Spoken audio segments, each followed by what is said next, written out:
Well, welcome everyone. Today's topic for our webcast is the secret to vulnerability management.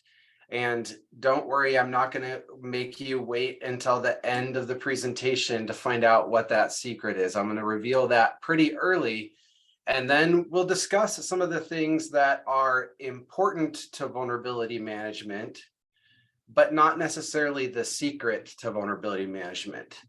Now, a little bit about me. My name is, as I mentioned, David Hazar. I have been working in IT and security for over 20 years in pretty hands-on roles most of that time. I started off as a developer, actually. I was working for a mid-sized call center here in Utah. And in the 4 years that I was with that company, we went from 20 employees in IT down to just 2 of us. And so that was interesting in that I had to not just be a developer anymore. I had to learn lots of different things. And this was back when most companies didn't have, unless they were really large, they didn't have any sort of dedicated security resources. So we had to respond to audits. We had to deal with vulnerability management, even though it was fairly different back then. Back then, it was just getting started, right? In the early 2000s, we did have some tools to scan for infrastructure vulnerabilities, but they were fairly new. I think the Nessus project started in 98. And so that was when we first had the ability to start looking for those vulnerabilities with automated tools. But dealing with patch and configuration management and all of those things. Since then, I've worked for more companies than you can count on 2 hands, especially if you include my consulting years. I worked 3 years for Deloitte and have also worked independently for a number of years as a consultant. So I've got to see a lot of different organizations, and more than that, as I've been an author and instructor for SANS, I've gotten to talk to a lot of students about vulnerability management and other things. You like application security, cloud security, secure DevOps, all of those things.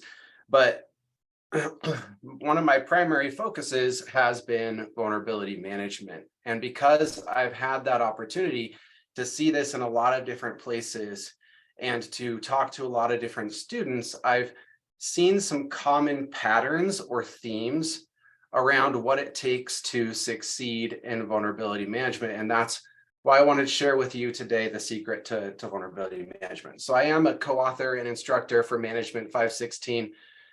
And then I'm also an instructor and contributor for SEC 540, which is the cloud security and DevSecOps automation course for SANS.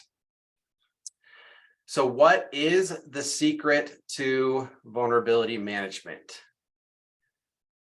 It is actually not anything that we might traditionally think of as part of our vulnerability management program.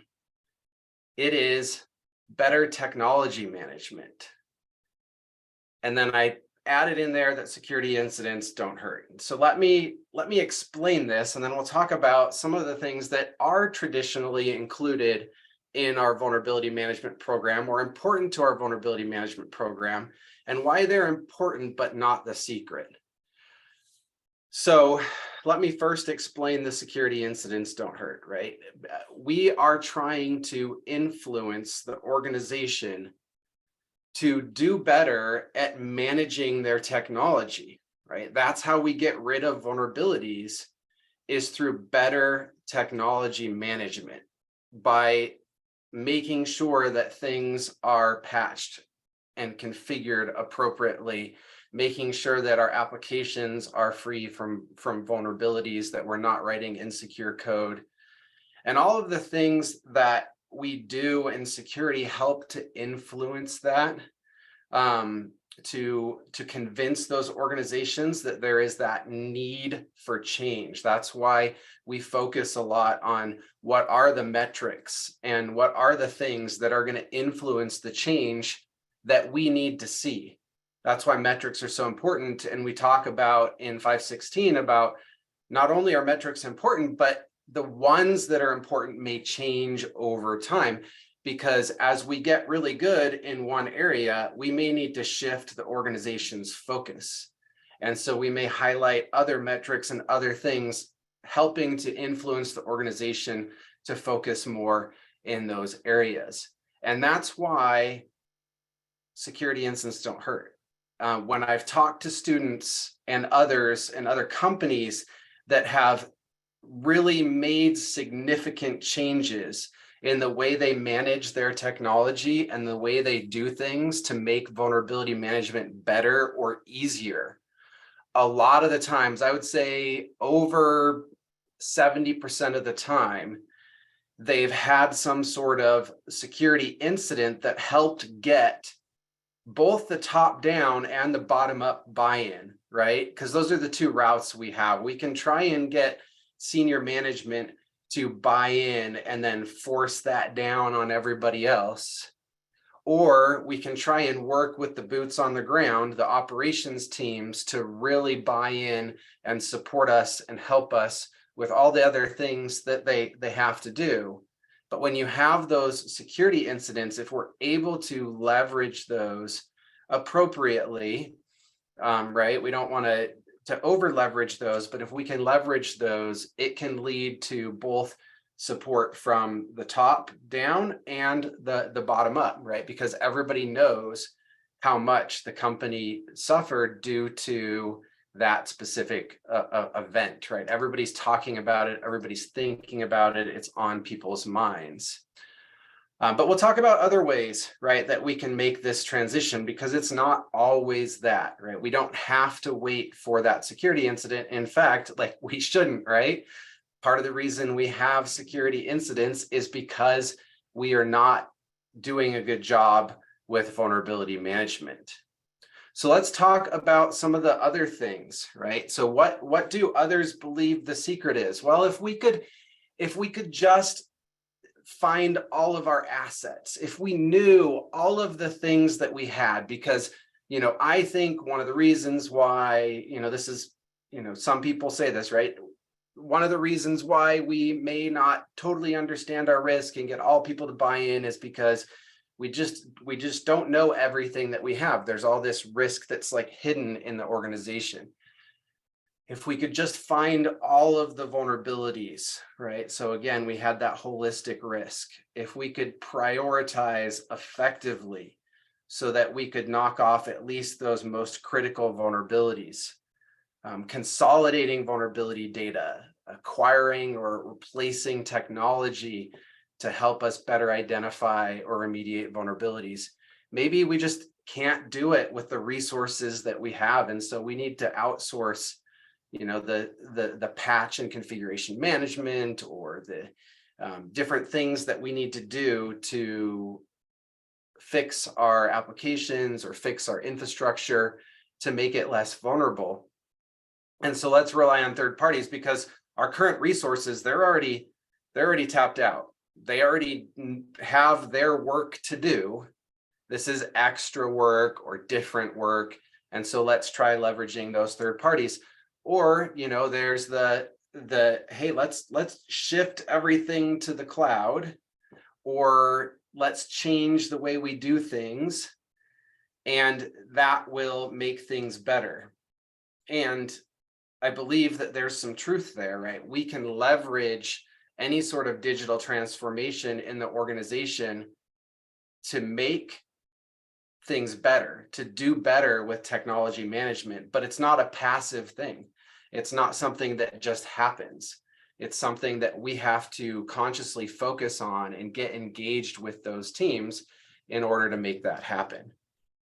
And so let's talk about why each of these things is important, but it's not like the underlying secret to vulnerability management. Then we'll talk about some of the things that maybe lead to some of the difficulties that we encounter when we are doing all of these things, but we're still failing at vulnerability management. And then we'll talk about some of the ways that I have seen different companies that I've worked with, or different students that I've talked to, succeed with vulnerability management. And success doesn't mean zero vulnerabilities, right?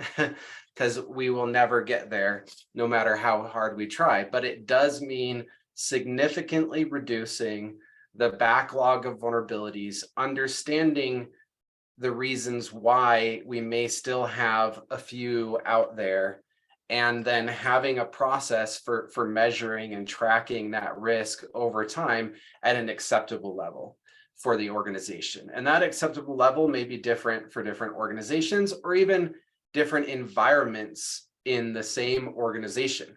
If you're a government agency that has classified networks, the bar there might be a lot higher than it is in some of their other data centers. And so we've got to understand that as well. What is that acceptable level of risk for each of those operating environments, and how do we measure whether or not we're meeting that risk threshold that we've set? So discovering all the things, this is extremely important. We don't want that hidden risk. We don't want those outliers that are just being missed, to where we've made significant progress, we've remediated or fixed all of these other things if we do get to that point, but then there's this unknown risk, this shadow inventory of assets that we're missing. And it also helps us to be able to measure better. It helps our metrics be more stable, because if we're consistently finding new assets that we didn't identify before, or that we haven't seen before, then even if we're making good progress on the assets that we knew about, our metrics are going to still show increases and increases over time. And there's ways that we can mitigate that by ensuring that our reports kind of show that detail, where the vulnerabilities are trending up, but also we show on the same graph or a graph nearby the trending of the assets, so that you can correlate those two together. So there are ways to mitigate that. You can also do average number of vulnerabilities per asset and measure that. But that's one of the other downsides of not knowing where all of your assets are. And this typically, traditionally in organizations used to be something that security didn't really own or didn't have direct control over. It was managed by one of the technology or IT teams in the organization. But I think that's changing. If you look at some of the Gartner research, and if you talk to different organizations, a lot of this is becoming much more in the purview of these security organizations. I think Gartner said by 2022, I guess it was, by 2022, so last year, like over, I can't remember the exact statistic, but over 50% of organizations would have moved some of this over into security. And the reason for that is, while asset inventory and asset management is important for the IT organization, it's nice to know what you have. It's not as critical as security, right? We need to have that asset inventory not only for vulnerability management, but incident response and threat hunting. Just to be able to understand where we have our security agents installed and functioning, where we need more visibility, where we might need more compensating controls, we need to have a good understanding of our assets. So while it's a nice to have for IT, and it certainly does help to streamline things, it's a gotta have for security. We have to have good asset management. And this is why I think you see this shift to what they're calling cyber asset attack surface management. So changing the term a little bit to make it sound a little bit cooler. But really what those cyber asset attack surface management tools are is just passive asset discovery. Instead of the traditional tools, which are more active. Some of them do have some passive capabilities, especially now.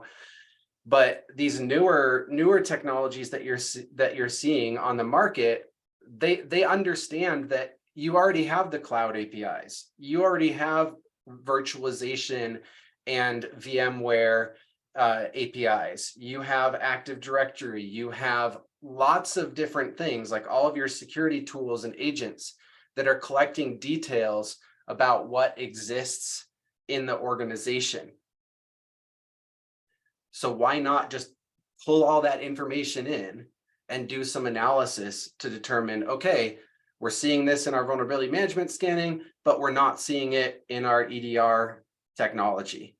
Or, we're seeing this in Active Directory, but it's not anywhere in vulnerability management, in our vulnerability management tools or our EDR. And so doing some of that reconciliation to help us figure out, okay, what are all the assets that we're seeing and where do we have gaps, not only for vulnerability management, but for our other security tooling. It does help, but just knowing that it's there doesn't magically make those vulnerabilities go away. Even if we do have the ability to install some sort of agent or to manage that asset and make sure it's patched and configured appropriately, doesn't mean we can. There may be some underlying issues that prevent us from doing that. So it's important, but it's not the secret. Identifying all the vulnerabilities. We want to, similar to our assets, be able to find as many of the vulnerabilities on our infrastructure in our applications as we can possibly find. Now, as we get into the application security space, it gets a little trickier because with infrastructure, almost all of the vulnerabilities are discoverable through automated tools. When you get to the application space, it's not so cut and dry because we have specific business logic, and I'm talking about our custom applications. We have specific business logic that we built into our applications that is specific to us, and no commercial vendor or automated tool is going to test that business logic because they can only sell it to one customer. Also, authentication and authorization, bypass, and things like that, those are trickier for those automated tools to find. And so finding all the vulnerabilities might not be possible, but all of the things that could be discovered through automated testing and tooling, we should find. We should have a manual testing program to try and identify those gaps. It helps us better understand and quantify risks so that we can influence change in the organization. But just knowing that those vulnerabilities are there, just like the assets, doesn't make them go away. The teams that are working to fix these have existing time, budget, and support for the things that they're doing. But when we find these vulnerabilities, it's extra stuff. And if we haven't done anything to build in time or budget or management support for those activities, even though we never know from year to year what that workload is going to look like, if we haven't built some buffer in there, it's not going to happen. Focusing on the most critical vulnerabilities or prioritizing our vulnerabilities is important because we do have sometimes massive backlogs. I tell this story all the time. I had one customer that had over 10 million vulnerabilities in their backlog, and that's filtering on CVSS 7 and higher. So, when you feel bad about yourself, think about that example. Now, they were able to make some significant strides there by identifying and tackling some of the root cause issues in their environment, but a lot of us will be struggling with hundreds of thousands or even millions of vulnerabilities in our environment. And we can reduce the most risk by focusing on the most critical vulnerabilities or the exploitable vulnerabilities, things like that. However, if you actually drill into those backlogs and start to look at the underlying reason or root cause of why we're not remediating those vulnerabilities, I typically find that over 75% of an existing backlog is not just, apply the patch, apply the configuration change, fix the code. There's something else holding us back or preventing us from fixing those vulnerabilities. What that means is that we can prioritize, but that's only going to have effect on the remaining, 25% if we're lucky, maybe as low as 10%. We can prioritize those and send those off to our operational teams to have them work on those vulnerabilities. But the other 75+%, we need to figure out what those root cause issues are and solve those. And we'll talk more about that later. Consolidation of vulnerability data. I'm a big proponent of this. One of the things that would bug me as an operations person is that I get a report from the infrastructure scanning team one week that has a bunch of vulnerabilities for me to work on. Then I get let's say it's an application team, right, or a DevOps team, right? So we get the infrastructure scan results. Then the next week we get a dynamic scan of our web application, and we get those vulnerabilities. And then the third week we get a pen test or something else from another tool or another team in the organization. And maybe one's a spreadsheet, another's a PDF, another's a CSV. They're all different formats. They're not part of our bug tracking or ticketing systems. We're not getting credit for those vulnerabilities. We've already, the first 2 weeks, we already told the business, hey, we've got to focus on these vulnerabilities, so we're not getting your features done. By the time that pen test report comes in the third week, they're like, no, you got to work on features this week. You're not putting that off another week. And maybe those pen test vulnerabilities were the most important ones. And so how do we more consistently provide this information to teams and then build in that workflow into their existing processes so that they know how to handle these vulnerabilities, they know how to prioritize them themselves on their backlogs or in their ticketing systems. And then when that's happening, if it's on their backlogs, like other bugs in their applications or in their infrastructure, or if it's in tickets, they're also getting credit for that.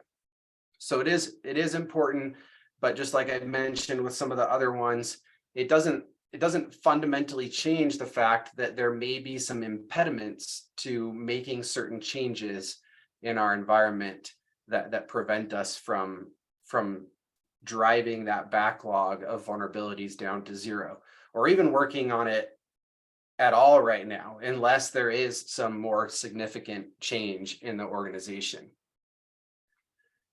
This is another mistake that I've seen organizations make is, well, the problem isn't the process. We have the process, and it's not the metrics. We're displaying the metrics. It's the technology.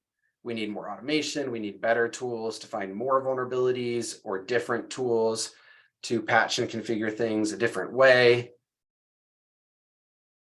And that may be true, and that's part of the better or different technology management. That's the secret, or it could be part of that. But it's not the only thing. And simply replacing, because I've seen this happen in organizations where they're like, they have the best of breed product for this capability, this security function. And then because they're not managing it well, or it was never implemented properly, or maybe never even used, they replace it with the one that's a rung down on the Gartner Magic Quadrant, or something that's taken its place on that Gartner Magic Quadrant, and they think that's going to solve their problems. And it could, right? It is an opportunity. Like if everybody already has written off that other technology and said, hey, this doesn't work, we don't like it, it's problematic, it doesn't help, it's producing the wrong metrics.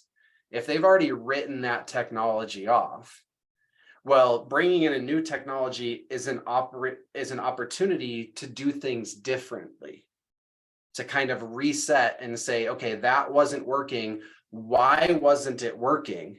And when we implement this new technology, making sure that we put in place the right metrics, or that we solve for some of the problems, because no tool is perfect. So when we do the analysis for this new technology that we're building it, that we're replacing this previous thing with, make sure that we account for not only all of the existing problems, but we do some proof of concepts. We work directly with the operations teams that are going to be consuming the results from these tools.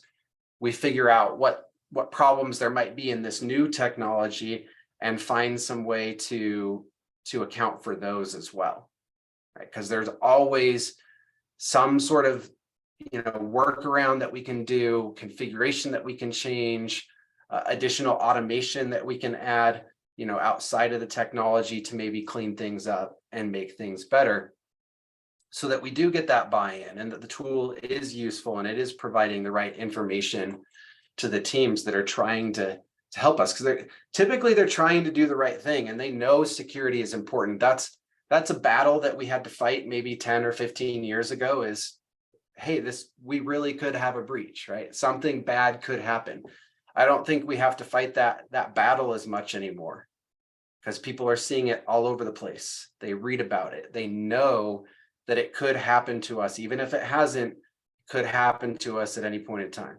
And maybe it has, and we just haven't figured it out yet, because there's that where, oh, hey, we found out about this breach. It actually happened 2 years ago, but we just found out about it for whatever reason, right? Maybe they're actually using the information that they gleaned back then, and we find out from somebody else, like credit card processors, or from, if they're stealing identities from somebody that, is involved in that process of identifying where the leaks came from, right? So that's the better technology. Yeah, the slides are running, and we're still on number 9. We'll go to 10 now. So another thing that I've seen organizations do is decide that, okay, they've gotten their vulnerability management practices and processes totally up to speed. They're identifying all the vulnerabilities. They think they have a good idea of what those assets are. They're presenting the right metrics, and usually what that highlights, or what ends up happening, is when they get to that point, teams on the operations side just get overwhelmed because they have too much other stuff to do. They're already fully invested in their roadmap and what they're doing. And so what I've seen some organizations do is turn to third parties to help out with remediation and to get those vulnerabilities patched or updated and things like that. But that I'm not saying that can never work. It can, but there are a few things to watch out for, and a few things that I've seen happen that you should be aware of. First of all, if there's not a culture of change in the organization, if there's pushback from the asset owners for remediation, like, no, you can't update these assets right now, they're too critical to the business, or if there's constant pushback for making change, that's not going to change when we bring in this third party. It's still going to be there. So if getting approval for the change is part of the problem, then that's not going to be solved. If it's just sheer, like, we need more people, we need extra hands and feet to solve this problem, then maybe, but I don't typically see that being the case for most organizations. And then another thing that was interesting is I was talking to a former peer or former colleague of mine, and he was working for an organization where they did a lot of outsourcing, not just for their vulnerability management, but also for their technology services. And so their remediation was outsourced. But what he found the hardest thing is they had already decided before he joined this organization on what those measurements would be for the third party, how they would be measured, what those key performance indicators are, what their contractual obligations were. And the way it was defined in the contract was, you will patch X% of vulnerabilities every month. Well, the way that they fulfilled that contractual obligation was by doing what that organization presumably was already doing, and maybe they weren't as well, and so they did increase, at least at the beginning, the effectiveness a little bit, but by running the automated patch and configuration management tools, they could always hit that measurement every month by just applying the patches that automatically went out. And so they could continue to ignore the backlog of vulnerabilities that were excluded, that were not able to be automatically patched or remediated, or had some sort of exception or exclusion from the automated patching and configuration management. And so getting them to care about and to work on those vulnerabilities was a constant struggle for my colleague, because there was nothing that was contractually obligating them to do that work. It was just like before, when, if he had been working with his regular teams, right? Hey, can we get you to do this? It's even worse because they're not, they might be concerned if you get breached, because then they might lose the contract, but they're not fully invested like an internal resource would be in the organization. It's even harder to influence them to spend the extra time and extra effort that they're not contractually obligated to provide. Other than you might not renew next time you come up for contract renewal. That's the only thing that you have to kind of pressure them into making changes, like, hey, if this continues when we renew, then we're gonna have problems. And maybe you can solve this problem earlier by renegotiating the contract, even if you have to extend it by a number of years to get the right key performance indicators in there to measure something that will actually force them to look at not just the easy to fix vulnerabilities. And then moving everything to the cloud, this is kind of the last one before we start looking at the bigger challenges, the biggest challenges that I've seen, and then some of the solutions. As I mentioned earlier, anytime we have a digital transformation, it's an opportunity to do things either better or differently than we have before. And by differently, that kind of implies that difference, that change, is allowing us to better manage this infrastructure, or better manage these applications. But the problem with the cloud in particular is that we have this shared responsibility model, and a lot of times it's not crystal clear where the cloud provider's responsibility ends and ours begins. And I'll give a couple examples. ECS, the Elastic Container Service in AWS. There's a classic version, and then there's a Fargate version. If you're using Fargate, they manage the container instances for you. You don't even have access. You can't even log into them. And so we're not responsible for patching and updating and configuring those container instances. It's AWS's responsibility. But if we chose the classic version because we didn't understand the difference, or for whatever reason, those EC2 instances that are our container instances are our responsibility to update and to change, to either patch or replace with new images, to configure securely. As container instances don't need to have all the features and functionalities available. So make sure that we're using a container optimized operating system, make sure that it's being replaced with a new image or being patched, make sure that it's locked down if we don't need certain features, that we turn those off if we're not using them. That's our responsibility. Code build would be another service in AWS that's similar. I guess to use an Azure example, if you're using Azure DevOps, you can choose to use their build agents, which they maintain, but you could also use your own build agents. And if you're using your own, well, you're responsible for making sure those are updated. And so if we don't really understand those gaps, those handoffs, we're going to end up with gaps. It becomes even a little bit trickier as we move to like software as a service, which is a great way of reducing our vulnerability management burden. But as we move to software as a service, I worked for a large technology organization that has lots of software as a service offerings. And the tricky thing there is they allowed their customers to customize the solution quite a bit, right? Even modifying some of the front end and back end code. And what a lot of them didn't understand, and I had to explain to them, is when they asked for evidence that we were doing security testing, and not only on the infrastructure, but in our application, all of our application code, we could provide them the evidence that that was happening.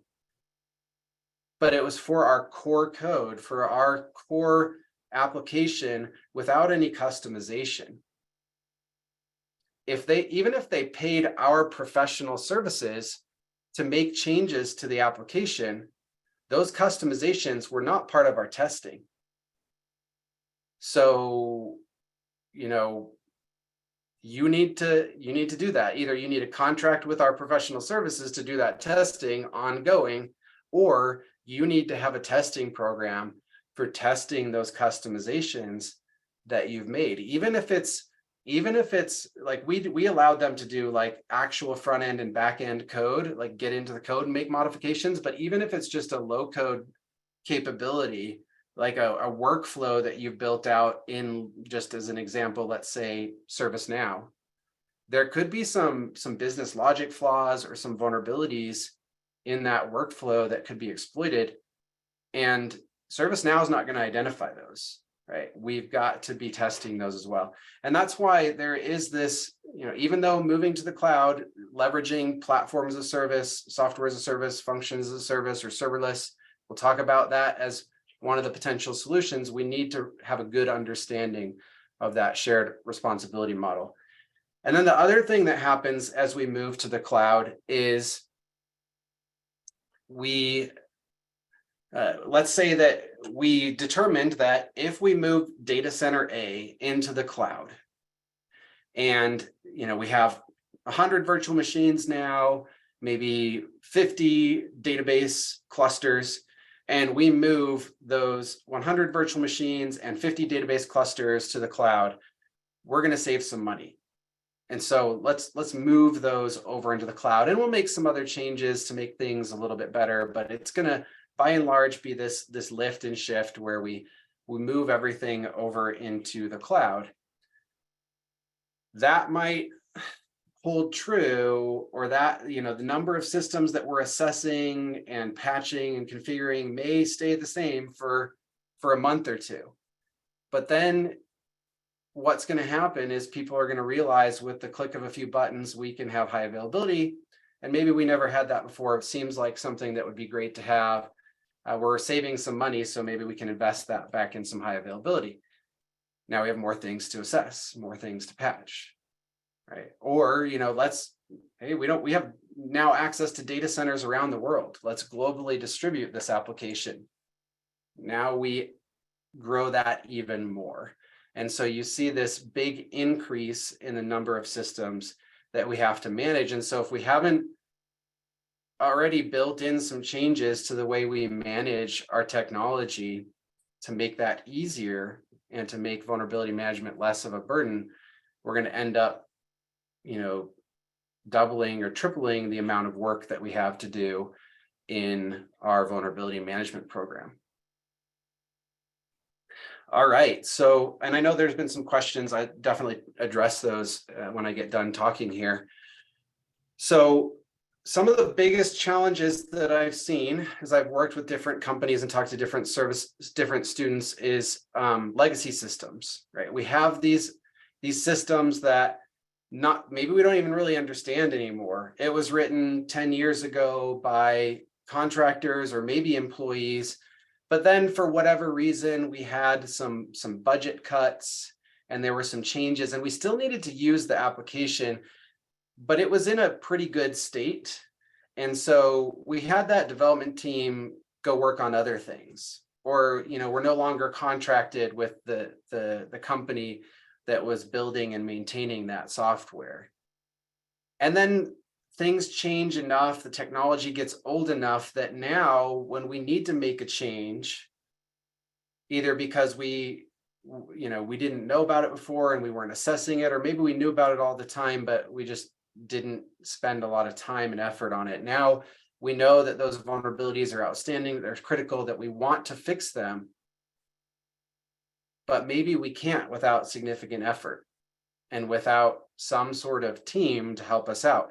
That is not a problem that we're going to be able to solve by just showing the business and the team metrics that display that they're vulnerable, because it's going to require additional budget, additional funding, additional resources that we no longer have. And so we need to figure out how to solve that outside of our typical traditional approach to vulnerability management. We also have, in some organizations, very heavy-handed change processes that require us to go through a bunch of hoops just to make a change. I worked for a company where they had an approval process, and it was in some ways it was mandated by regulators that they had to, for certain systems. It was a pharmaceutical organization, and if there was any system that was involved in the formulation or manufacture of a drug, then any change to that system made it so that system had to be recertified. Now, maybe there were different ways of handling that recertification, but the way they did it is they would have to go through and take screenshots of like the start to finish process that asset performed as part of that drug formulation or manufacture process, to make sure that before the change, this was the output of that formula or that manufacturing process. And then after the change, we can go through and show that the output of that formulation or that formula or that manufacturing process was the same thing. That there weren't any changes, because the formula for the drug changes, people might die, right? So we need to make sure that that's happening. And so they had this very rigorous, more manual process that they had to go through anytime they made updates to those systems or those applications. And so it made it very painful to go through the vulnerability management process for those. Sometimes we're not leveraging the automation that we could or should to reduce things like false positives from our tools, right? We know that every time we find this type of vulnerability, it's likely to be a false positive. And if we can identify a pattern for determining whether or not it is or isn't, like every time we go through and manually research this, if this setting is this, then it's a false positive. If it's that, it's not. Then that's an opportunity to automate that and to make the process more streamlined, to get rid of that noise so that the operational teams can focus. Inconsistent enforcement of standards, where we're requiring some teams to do things some ways and others to do things other ways, or maybe we set remediation timelines based on certain teams' velocity or capabilities, right? So critical vulnerabilities need to be remediated in 30 days. Well, what if one of the teams only releases once a quarter? Now we've forced them to go out of band to fix their issues, and they're always going to be read on our reports because we've set the deadline at 30 days. And so either two things need to change. We need to update our remediation time. One of two things needs to change. Either we need to update our remediation timelines to be realistic for that team, or we need to get support for them to move to a more frequent release cadence. And I've run into that with a few different companies that I've worked for. And then insufficient resources is a big one, right? We have enough people to work on the features that we've agreed with the business are important, but we don't have extra resources to fix these issues. Or maybe we have some extra resources, but they don't understand how to participate in this process. They haven't been given the training or the skills to do that. Unfortunately, there is no single solution to fit all organizations because everybody has slightly different root cause issues. The key here is to really dig into your backlog of vulnerabilities and be honest about the things that we can fix versus those that we can't fix. Now, once we've determined, okay, these are the can and these are the can't, why not? Why can't we? Once we've quantified the vulnerabilities that we can't fix, what are the ones that we're struggling with? And I'll give an example. I did this for a customer. And what I like to do is I like to group their vulnerabilities by the product or the technology that's causing the most problem, not the individual CVEs, but what is the solution to fixing this vulnerability? And what it ended up being for their group of vulnerabilities is the most prevalent issue in their environment was to update Flash or patch Flash, Adobe Flash.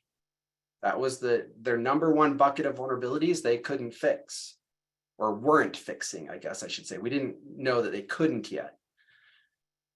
But by seeing that report where, update Flash was the top level item, we had a 30-minute conversation with operations. And they immediately told us, almost immediately, oh, it's not Flash. Well, really? Then why is our vulnerability management scanner showing that we have all these Flash vulnerabilities? Because we have an application that requires an old version of Chrome. And Chrome bundles Flash. Because it's an old version of Chrome, it has an old bundled version of Flash. So what your tool is finding is the Flash vulnerabilities inside of that Chrome version that we're running on a lot of different assets. And because there are more Flash vulnerabilities than Chrome vulnerabilities, Flash is at the top. Chrome is like number 7 on the list of the 10 most common. But Flash is number 1. All right, so what do we need to do to fix this? Well, we need to either stop using that application that we're using that requires that old version, or find a team to update it so that it can be supported on a newer version of the browser. Once you understand that root cause, you can change the way you're doing things to fix it. So what are some things that we can do to manage our technology better so that we don't end up with some of those roadblocks in the future, or so that we lessen the number of roadblocks in the future, so that we don't keep repeating the same mistakes? Number 1, update our procurement processes or the way we require organizations and the business to support their applications over time. No longer do we allow people at the end of the year, when they have just enough budget yet left to buy this technology, or to buy these servers, or to buy this, or to build this application, if they're not going to have that same extra budget at the end of next year to continue to support or license or maintain that technology or that application, then we shouldn't let them buy it, right? We just save that money, even though they really want to spend it. But one of the primary reasons that we have for these legacy systems or applications that we talked about is because we don't require them to budget for them for their useful life. Even if we plan to use it for 3 years, we might still be using it 10 years down the road. And if we cut support at some point, then we end up with these issues. So how do we change the way procurement and budgeting works so that we don't end up in that situation? Another thing that we can do is, and this isn't a requirement, right? It's a potential option. I've seen a lot of organizations have success with immutable architecture and design, which is very common in the container world, right? You replace a container instead of updating a container. If you're doing good image management and configuration management as part of the pipeline that deploys your infrastructure, and you're redeploying that infrastructure every time you do an application update, and not just using the same old system and deploying on top of the same old system, it ensures that our application teams have better test coverage because they're having to test the redeploy of the application over and over and over again, which allows us to move faster and change more often. And if we're managing those base images and those configurations, when we deploy, we're always deploying with an approved image that is free from vulnerabilities. And I know a few of my customers that just, they don't even really, I mean, they talk about vulnerability management, right? But it's still dealing with some small number of these legacy issues now. They don't have the same burden with the newer applications and services that are deploying with this model. Leveraging that shared responsibility model appropriately to shift over to platform and software and serverless architecture in the cloud, where the provider is handling more of the vulnerability management for us. It's a great way to reduce our workload so that we can focus on some of those legacy issues as well. And then the other thing that I don't think that we do enough of is really taking time to determine what are the things that we can live without. Do we really need everything that we have? Can we do without this application that only 10 users are using now, but we've continued to have to support the infrastructure for a decade? Right? If we get rid of it, what are we going to move to? Is there some sort of workflow, low code capability for rebuilding this in one of our SaaS platforms? Right? What is that process that we're using this application for, and how do we build that into something that we are managing well? But sometimes it's just turning it off. I mean, there have been some significant breaches. I think one of the Adobe breaches where they lost a lot of credentials, it was because they hadn't decommissioned their old authentication system. They had a new one. They were using the new one. They hadn't decommissioned the old one. Why do we put off those decisions, right? It makes our life easier. But some of it's just, we need that visibility. We need to understand what risk those systems are causing for the organization, and do that cost benefit analysis to determine whether or not it's worth it. But in order to do that, we need to have some data to back that up, right? And be able to justify shutting that down. But sometimes it's as simple as presenting the case and asking, which I think that we hesitate to do because we don't really think it's an option. But I have seen it happen, and I have seen it make big change for organizations. Now, going back to that those flash vulnerabilities, the company did fix that issue. So they were able to put in place a 6-month project, so it wasn't overnight, to upgrade that application so it could support the newer browser. In the meantime, they put in place a compensating control where they could kind of change the default browser dynamically with group policy in case they did see some exploitation of those vulnerabilities in that older version. But they had this 6-month roadmap. At the end of the 6 months, their vulnerabilities dropped by about 3 million, 4 million vulnerabilities overnight, because you got rid of all the Chrome vulnerabilities and all the Flash vulnerabilities just by being able to update those browsers, which they weren't able to update before. All right, let me get to the questions real quick. So, all right, small group of remediation teams. Is there a benefit to having integration between the vuln scanner and ticketing system? We have found the maintenance to be a detriment. So, I'll give you some benefits and maybe some reasons not to. So the benefit would be, if that's how they're measured, right, is the number of tickets they close, or how quickly they respond to tickets, and all of those things are part of their measurement. If we're not putting our tickets in there for them to close, that means that they're closing fewer fewer tickets. And then, like, so if we get a security champion, somebody that's really invested in helping us out, then they're getting penalized and not getting measured compared to their peers as well, because they're helping us out. So that would be one case for adding in the ticketing. But I've had customers of mine who chose not to add in the ticketing, because if it is something that's just going to happen automatically where nobody needs to go do it, then having a ticket in there for some automated patch that's going to get deployed in our next patch cycle is just extra work for them to go in and close the ticket. So what I would say is, the recommendation there is, don't do it unless it's something that's nearing or approaching being overdue or going past your timelines, where maybe you've had 2 chances to patch that through the automated processes and it's still not patched. Then create the ticket, because somebody needs to go look at that and figure out why it's not getting patched or updated.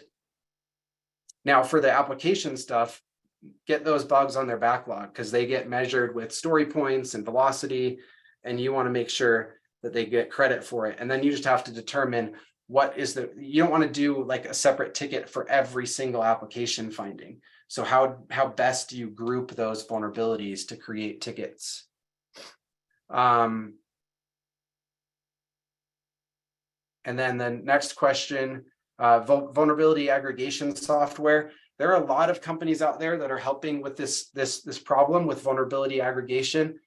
Nucleus Security is one of them, Vulcan Cyber, Kenna Security, which was acquired by Cisco, so I'm not sure they're still calling it that, RiskSense, which was acquired by Avanti. And so there are a whole bunch of companies that have recognized this need to have a central place for vulnerability data. And if you think that that's going to help you and you're going to be able to get teams to come to look at that tool, because it is a new tool they have to come log into, then yeah, that's a place that you could maybe get some value in having that central dashboard. But I'm also a fan of integrating into tools that the teams are already using. So getting my vulnerability data into a data warehouse where maybe we're already creating dashboards for the ops teams or for the executives. And getting it into there so that they have them in a dashboard that they're already viewing on a daily or weekly basis. You get a little bit more visibility without having to convince them or encourage them to come look at your tool. I'm not saying that you shouldn't get those aggregation tools, because there's other value that they provide in integrating with other solutions, but and I apologize, I went over time. I'll mention briefly, we have some upcoming events. They're here on the slide. You've been able to see those. For Q&A, since we don't have time, what I will do is I will just give you my information, and feel free to reach out. There's my email address. Would love to hear from you and answer more of your questions. So I hope you enjoyed the presentation and have a great day.